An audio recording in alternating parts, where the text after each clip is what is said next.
সমাক্ষেত্র। আর এইটা কি? সবাইকে আসসালামু আলাইকুম। আজকে নতুন একটা ব্লগ নিয়ে হাজির হয়েছি।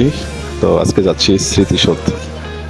সবাই ভাবছেন স্মৃতিসৌধ মানে তো সাভার, না, নতুন একটা স্মৃতিসৌধ, বাংলাদেশের দ্বিতীয়বারের মতো একটা স্মৃতিসৌধ নির্মিত হয়েছে, সেটাই দেখার জন্য আজকে যাচ্ছি। তো আজকে যে স্মৃতিসৌধটা দেখতে যাব সেটা অবশ্যই সাভারের স্মৃতিসৌধের আদলই, কিন্তু অত বড় নয়। আয়তনে অনেক ছোট, এলাকা অনেক ছোট, তবে সেম সাভারের সেই স্মৃতিসৌধের মতনই এই স্মৃতিসৌধটা। তো আমরা প্রায়ই কাছাকাছি চলে আসছি।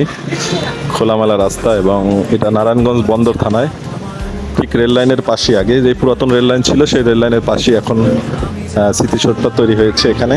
এটা গত 2023 সালের শেষের দিকে এই স্মৃতিসৌধটা সবার জন্য উন্মুক্ত করে দেওয়া হয়েছে, যদিও স্মৃতিসৌধের কাজ এখনও পরিপূর্ণভাবে শেষ হয়নি। তো যাই হোক, চলুন আমরা স্মৃতিসৌধটা ঘুরে দেখি। বিকেলবেলা আসার কারণে স্মৃতিসৌধের ভিউটা অন্যরকম। মাশাআল্লাহ, অনেক সুন্দর ভিউ। হ্যাঁ, কি নাম তোমাদের? কেমন আছেন? কি নাম তোমাদের? মোহাম্মদ আব্দুল্লাহ, মোহাম্মদ হাবিবুল, সাজিদুল, মোহাম্মদ আবু বকর। আবু বকর কি করবো? আবু বকর মাদ্রাসায় পড়ো? কোন মাদ্রাসা?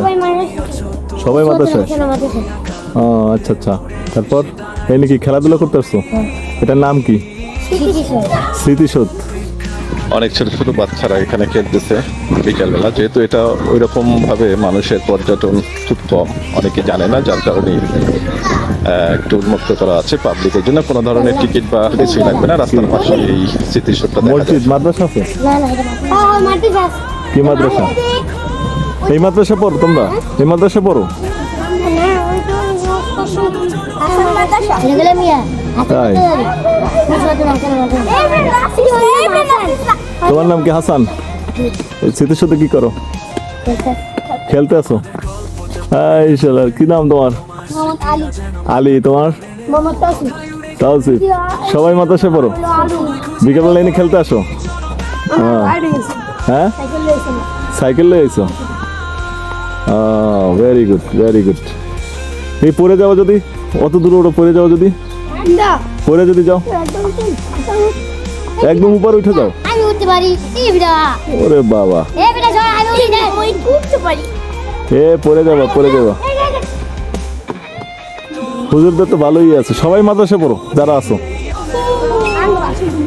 সবাই মাদ্রাসায় পড়ো? এই ও তো সেই লেভেলের, এই ও তো সেই লেভেলের।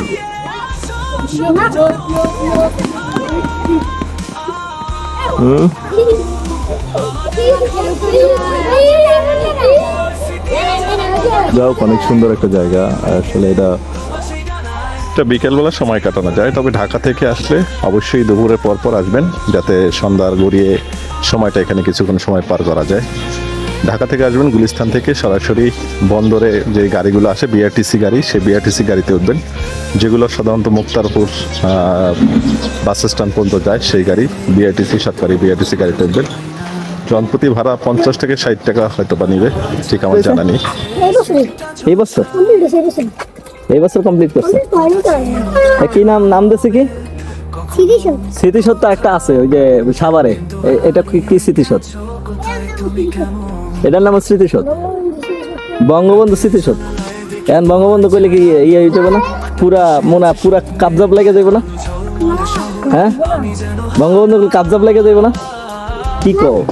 তোমার তো হুজুর কাবজাব লাগাই দিবে। এটা কি বঙ্গবন্ধুর ইয়া? হ্যাঁ, স্মৃতিসৌধ তো বঙ্গবন্ধুর না, স্মৃতিসৌধ হচ্ছে মুক্তিযোদ্ধার জন্য, যারা যুদ্ধ করছে। এটা তো বুঝতে হবে। তোমরা এগুলো বলো কেন, তাই না? তো হ্যাঁ, স্মৃতিসৌধ কার জন্য? বঙ্গবন্ধু। হ্যাঁ, তুমি ভালো করে বলো। এই স্মৃতিসৌধ কার জন্য? বঙ্গবন্ধুর জন্য। তোমাদের জন্য খেলনা তো। স্মৃতিসৌধ কার জন্য? স্মৃতিসৌধ মুক্তিযোদ্ধার জন্য, কোনো বঙ্গবন্ধু না, কোনো ইয়ার জন্য না, ঠিক আছে? স্মৃতিসৌধ কার জন্য? মুক্তিযোদ্ধা, যে আগে যে মুক্তিযোদ্ধা করছে 1971 সালে। হ্যাঁ, এটা বঙ্গবন্ধুদের না। বঙ্গবন্ধু করলে এখন সেই ধরা খাইতে হবে, ঠিক আছে? বুঝতে পারছি। কত শোনা তো যাই হোক হুজুর, এই হুজুরটা সুন্দর দেখছো, হয়তো পাঞ্জাবিটা আমার পাঞ্জাবি ওর ড্রেস। আল্লাহ, এর তুই তো ওরা জায়গা না কি বলছে? ফোন দেখেছে যাই হোক, তো ভালো থাকো সবাই, আল্লাহ হাফেজ। হ্যাঁ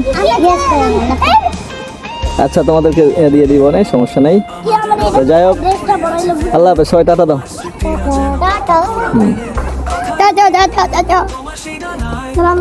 ওয়ালাইকুম আসসালাম। ওকে। যাই হোক, এরা জানে না আসলে স্মৃতিসৌধের উদ্দেশ্যে নির্মাণ করা হয়। যাই হোক, জায়গাটা আমার কাছে খুব ভালো লেগেছে। তো সময় পেলে অবশ্যই সবাই এই জায়গাটা ঘুরে যাবেন, যারা ঢাকার পার্শ্ববর্তী এলাকায় আছেন, নারায়ণগঞ্জ, ঢাকা, গাজীপুর, এরা এখানে একদিনের জন্য বা বিকেলবেলার জন্য আসতে পারেন। তো আজকে এই পর্যন্ত ভিডিও ছিল, সবাই ভালো থাকবেন, আল্লাহ হাফেজ।